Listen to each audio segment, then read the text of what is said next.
کہ علی کو دوست بنا دیا تھا یا محب اور ناصر بنا دیا گیا تھا؟ کتاب کا نام ہے اسن المطالب فی مناقب علی ابن ابی طالب۔ اب اس کے مؤلف ہیں شمس الدین ابو الخیر الجزری الدمشقی المقری الشافعی، یہ شافعی مذہب سے تعلق رکھتے ہیں۔ انہوں نے اپنی کتاب میں اس بات کو لکھا ہے کہ پیغمبر اکرم کی وفات کے بعد جب سیدہ کائنات فاطمۃ الزہرا سلام اللہ علیہا نے خطاب فرمایا، تو تفصیل ہے اس میں، یہ کہتے ہیں کہ عن فاطمہ بنت رسول اللہ صلی اللہ علیہ وآلہ وسلم قالت انسیتم قول رسول اللہ یوم غدیرکم من کنت مولاہ فعلی مولاہ، کیا تم بھول گئے ہو مولا پیغمبر اکرم کا یہ ارشاد؟ بھائی بات یہ ہے کہ بی بی سیدہ کیا کسی بات کا جب حوالہ دیں گی تو اس کا مطلب کیا ہوگا؟ اس کی اتنی اہمیت تو ہے کہ بی بی سیدہ کائنات حوالہ دے رہی ہیں، کیا معنی صرف محب اور ناصر کا ہوتا تو وہ کہہ دیتے کہ ہاں ہم نے محب اور ناصر تو ہم انہیں مانتے ہی ہیں۔ سبھی جانتے تھے کہ ان سے مراد بی بی کا یہ ہے کہ یہ اولا بالتصرف ہے، حاکم، اور وہی ہے معنی خلافت کا، اور وہی ہے بلا فصل، فاصلہ نہیں ہے درمیان میں پیغمبر اکرم کی رحلت کے بعد، علی اولا بالتصرف ہے مومنین کے لیے۔ اب آئیے امام حسن مجتبی علیہ السلام کے، جنہیں یہ لوگ بھی خلفائے راشدین میں مانتے ہیں، یہ اصل میں کبھی عرض کر دوں گا کہ یہ راشدہ جو کہا جاتا ہے نا، خلافت راشدہ یا خلفائے راشدین، یہ اصل میں انہوں نے ایک اصطلاح گھڑی ہے کہ جو معصومین کے مقابلے میں اب وہ چاہتے ہیں کہ ہمارے بھی کسی ایک کو شامل کر دیں تاکہ کہیں کہ یہ سب ایک ہی ہیں۔ راشدین اور ہیں، معصومین اور ہیں۔ یاد رکھیے خلافت راشدہ حقیقیہ خلافت معصومین علیہ السلام ہے، اور کسی نو مسلم کی خلافت کا تذکرہ نہیں ہے اس میں۔ خلافت راشدہ وہ خلافت ہے کہ جو اللہ نے بنائی ہے، نہ کہ بندوں نے بنائی ہے۔ خلافت راشدہ کا اختیار اللہ کو ہے، بندوں کو نہیں ہے۔ جو بندے بناتے ہیں، میں پہلے بھی عرض کر چکا ہوں، اسے ہم خلیفۃ اللہ نہیں مانتے ہیں، اسے ہم خلیفۃ المسلمین کہہ دیں، جو مرضی کہہ دیں۔ خلیفۃ اللہ وہ ہے جو خود اللہ بناتا ہے۔ یہی مذہب اہل بیت کا بنیادی عقیدہ ہے، اور یہی عقل و فطرت و اسلام و دین و قرآن و حدیث کے عین مطابق۔ امام حسن المجتبی علیہ السلام نے بھی جب معاویہ علیہ الحاویہ سے صلح کیا، اس کے بعد حضرت نے جو خطبہ دیا اس کا بہت سا حصہ جو ہے وہ کتابوں میں ملتا ہے، یا نابی المودت صفحہ 482 پر۔ اس میں بھی مولا نے جو الفاظ استعمال کیے ہیں وہ صریح طور پر استناد کیا ہے غدیر خم کے واقعے کی طرف، اور فرمایا کہ وَقَدْ رَأَوْهُ وَسَمِعُوهُ حِينَ أَخَذَ بِيَدِ أَبِي، انہوں نے لوگوں نے سنا اور دیکھا اور سنا کہ جب میرے بابا کے دست مبارک کو پیغمبر اکرم نے تھاما، اور وقال لهم غدیر خم کے مقام پر وقال لهم من كنت مولاه فعلی مولاه اللهم وال من والاه وعاد من عاداه ثم امرهم ان يبلغ الشاهد الغائب۔ یہ اعلان کرنے کے بعد پیغمبر اکرم نے انہیں حکم دیا کہ جو موجود ہیں وہ ان لوگوں کو بتائیں جو موجود نہیں ہیں۔ کس بات کی بات تھی؟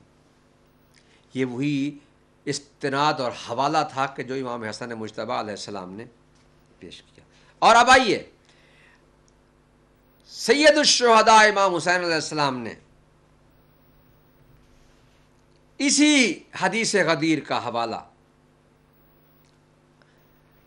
58 میں دیا،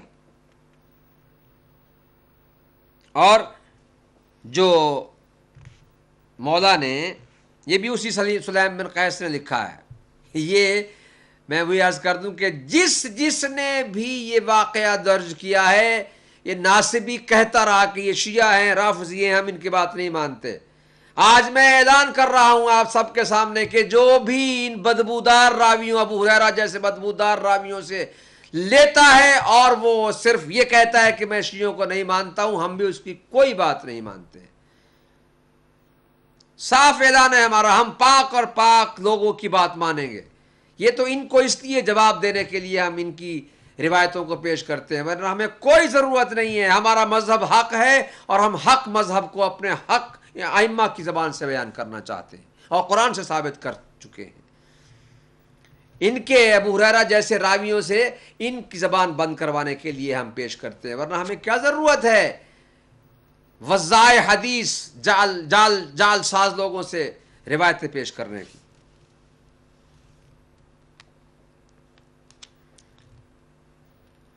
اس وقت بھی پیغمبر اکرم نے ارشاد فرمایا، حسین علیہ السلام فرماتے ہیں کہ الا ان قال انشدکم اللہ اتعلمون ان رسول اللہ نصبہ یوم غدیر قم فنادى له بالولایت وقال لیبلغ الشاہد الغائب قالوا اللہم نعم۔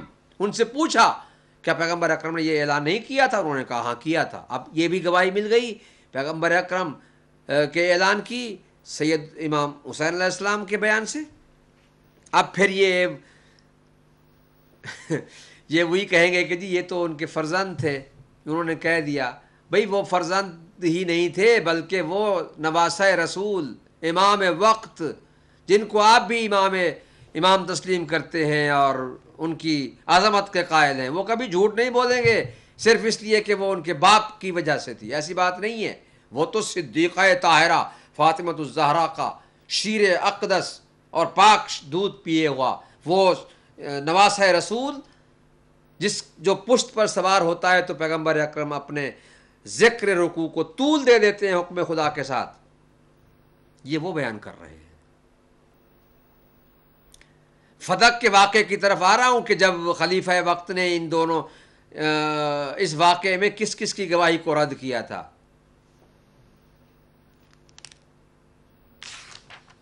پھر کہتے ہیں کہ جی شیعہ جو ہیں وہ سخت زبان بولتے ہیں، ہم نہیں سخت زبان بولتے، واقعات ایسے ہو چکے ہیں، کیا کیا جائے؟ تاریخ کو دیکھ کر ہم بیان کر رہے ہیں۔ ہمیں ہمیں کسی سے کوئی دشمنی نہیں ہے، یاد رکھیے، ہمیں کسی سے کوئی دشمنی نہیں ہے۔ ہم تو اللہ سے محبت کرتے ہیں، اللہ کے دشمن کو دشمن رکھتے ہیں۔ اہل بیت سے محبت کرتے ہیں، اہل بیت کے دشمن کو دشمن رکھتے ہیں۔ منافق جو ظاہری طور پر آئے اور انہوں نے پھر ناصبیت کو اختیار کیا، وہ انہوں نے اپنے آپ کو بے نقاب کر دیا ہے۔ یہ حوالے میں اس لیے دے رہا ہوں کہ یہ نہ کہیں کہ کس نے حوالہ دیا تھا غدیر کا۔ فاطمۃ الزہرا صدیقہ کبریٰ سلام اللہ علیہا نے دیا، حسن مجتبیٰ علیہ السلام نے دیا، حسین علی سید الشہداء علیہ السلام نے دیا، اور اس کے بعد اتنے راوی ہیں میرے پاس۔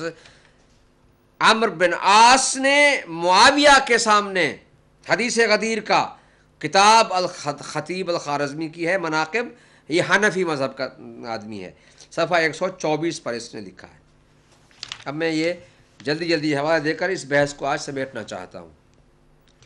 اور جناب عمار ابن یاسر، جن کی عظمت کسی سے پوشیدہ نہیں ہے، انہوں نے صفین کے دن یہ بیان کیا، اشارہ کیا۔ یہ بھی نہج البلاغہ ابن ابی الحدید کی جلد 2 صفحہ نمبر 273 پر ہے۔ اور یہ نہ کہیے گا کہ یہ اچھا لطیف بات یہ ہے میرے محترم سامعین و ناظرین، سنا ہے کہ یہ ناصبی معتزلیوں کو بھی شیعہ کہتا رہا ہے۔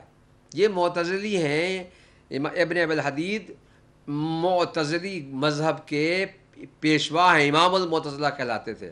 اب یہ جو بھی شیعہ جو بھی بات کرے حق کی، اسے کہتے ہیں کہ یہ معتزلی بھی شیعہ